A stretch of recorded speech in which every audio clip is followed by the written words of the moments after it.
Welcome to Wisdom of the World. Today's story is about, how nothing comes easy. It's a story from Burma, and it's called The Long Journey. And it goes like this.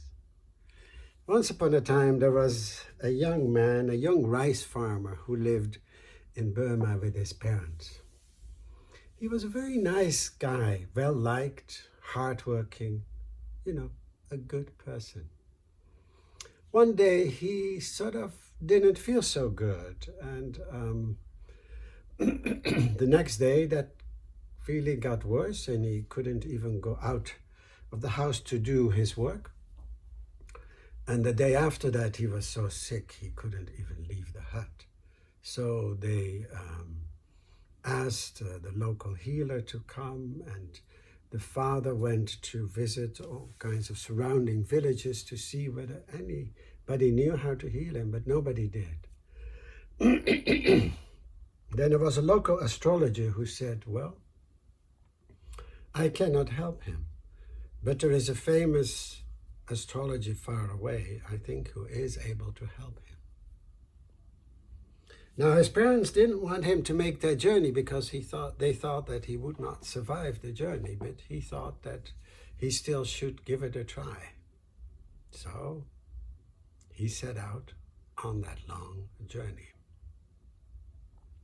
And after one day, full day of travel, and he was very weak, he sat down under a banyan tree to sort of make up his camp and stay there for the night. And the nut of the tree, the nut is the guardian spirit of the tree, spoke to him and said, hello, traveler, where are you headed?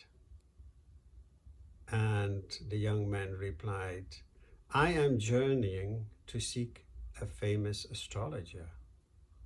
Oh, really, said the nut. Would you do me a favor? And the young man, again, nice young man, said, why not? Please tell me.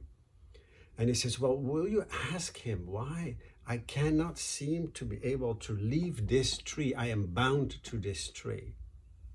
And the young man said, sure. And the next morning, early before the sun rose, he set out. And after a couple of hours came to a little hill. And actually, in front of that hill, there was a large snake. And the snake talked to him also and said, hey, traveler, where are you headed? And he said to her, I am journeying to seek a famous astrologer. Astrologer, said the snake, full of hope. Would you mind asking the astrologer why I cannot leave this small hill? I cannot. And the young man said, sure, I'll do that. And on my way back, I'll come and tell you what he said. And so on the young man journeyed. Then he came to a large river, so large with a really fast current. And the young man looked whether there was a bridge or a ferry that could take him to the other side. But none of that was there. So he sat down, feeling really, really tired, and up came a crocodile in the river, and the crocodile said to him, where are you headed, traveler? The young man, sort of with a pretty hopeless voice, said, well, I'm seeking a famous astrologer. Astrologer? Wow, said the crocodile. Don't worry about the river. I'll carry you across the river, but you first must promise me something. And the young man said, okay. He says, you have to ask the astrologer why I cannot dive underwater. I'm a crocodile after all. All the other crocodiles can do this. The young man said, okay, I'll do that. And climbed on the back of the crocodile. The crocodile took him across the fast-flowing river, and he came on the other side, and he journeyed, and then all of a sudden there was a big sign that said, you cannot go any further. trespassing is forbidden. Anybody who does so faces the death penalty. The young man said, oh, wow. But, he had really no choice. So he went on, and soon enough, a palace guard caught him, arrested him, and brought him to the king. How dare you cross my kingdom, said the king, full of anger. Don't you know that carries the death penalty? And the young man, with a sigh and feeling so weak, said, yes, Your Majesty, I know, I saw that, but what am I to do? I am journeying towards a famous astrologer, and the road to him leads straight through your kingdom. The king was about to answer that he had no mercy and that he would be executed, killed the next morning early. But then all of a sudden, he heard the voice of his daughter who said, stranger, you are going to a famous astrologer. Will you ask him what will become of me? And then the king was so surprised because his daughter had not spoken since she was born. Everybody thought she was deaf and dumb. And here she is speaking to this stranger. Should he condemn a stranger now who's offering to seek help for his daughter and the first one she's ever talked to? So the king decided to forgive him on one condition, on the condition that he returned and he would tell him what the astrologer said. So quite relieved, the young man, of course, promised to do so and went on the journey. And after a long, long journey, he finally made it to the famous astrologer. And there was a long line of people waiting to see the astrologer that all had traveled a long time, just like he. So he just sat down and patiently waited for his turn. Inside the hut, there was, amidst all kinds of candles and papers and scrolls, an old man. And just the sight of that old man just already invoked such reverence for him that the young man almost dared not to speak. But finally, summoning up all his courage, he says, listen, I am weak.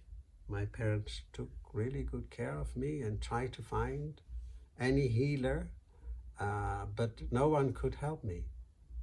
So I came to you with the question, am I to die? And the astrologer was quiet for a long time, but finally he spoke and he says, well, if you had not made the journey to see me, you would definitely have died. But now you have managed to make this journey. You've come this far. You will also manage to overcome your illness, and you will be a happy and a rich man. And the young man was really relieved and almost got up to go, and then he all of a sudden remembered that he had made promises on the way, and he says, would you mind if I also ask you some questions on behalf of some of the friends that I met on the way? And the astrologer nodded, and he says, there is the daughter of the king and the kingdom on the way here that hadn't spoken for 16 years.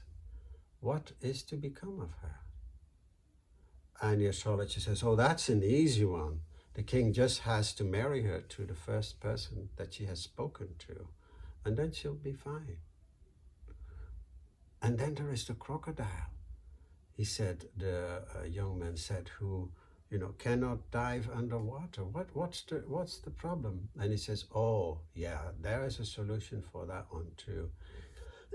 He has a magical stone stuck on the top of his head. If that is taken out, he will be able to dive as anybody else. And the young man felt really tired. He just wanted to get up and lay down, but he remembered he had two more friends that he had promised to help. So he said, So what about the snake? Told him the story, and he says, oh, the snake cannot leave it because there is a big ruby buried into that small little hill that she is guarding, and she doesn't really know that. And what about the nut in the banyan tree, he asked. Oh, that nut, he said after some thinking.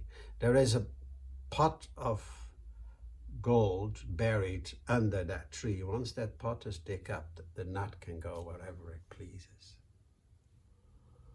So the young man thanked the astrologer profusely and just went and rested for a couple of days. Started to feel a little better, as the astrologer had said, and set out on his long journey back.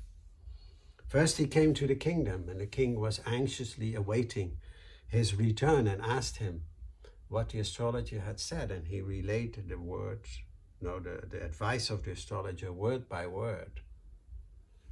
And the king thought hard and long. He said, but yes, the stranger is the one that my daughter has talked to first. And believing in the power of the stars, like people in Burma do, he gave his daughter in marriage to the stranger, to the young man. And they got married, and he became a prince. And he said to his wife, the princess, that he really wanted to introduce her to his village, to his father and mother. So the next morning they set out and came first at a big river. And the crocodile asked anxiously, did you keep your promise and ask me? And the young man said, yes, of course I did, and told him what the astrologer had said. And the princess felt on top of the head of the crocodile, and he says, yes, there's always a bit of a tension there. And she had a small knife and made a small incision, and up popped out that stone. The crocodile was so grateful. He helped him get across the river, and he offered the stone to the prince. He even says, if you go that way, there's a shortcut. But the young man was not interested in the shortcut because he still had made some other promises. So on he traveled, and he came to the little hill with the snake, and the snake also asked him. And he told the snake what the astrologer had told him, and the snake gave them permission to dig and dig and dig and dig. They dared, and out came a huge ruby, bigger than even the princess had ever seen in the castle of her father. And the snake said, please keep the stone, and off she went in the bush, never to be seen again. They finally also came to the banyan tree, and he got near to the tree, and he talked to the tree what the astrologer had said. For a long time it was quiet at the tree, but finally the voice came. He says, the pot of gold is buried under the roots that face the west. Take it, dig it out and take it with you so I can leave. And so they did. And they went home to the house of his parents, and there they lived and they stayed. They met a family, and he was not only healthy, he was also happy, wealthy, and lived together with his wife. Now, I'm just telling you this story because, as you know, nothing comes easy. Happiness also does not come easy. Thank you.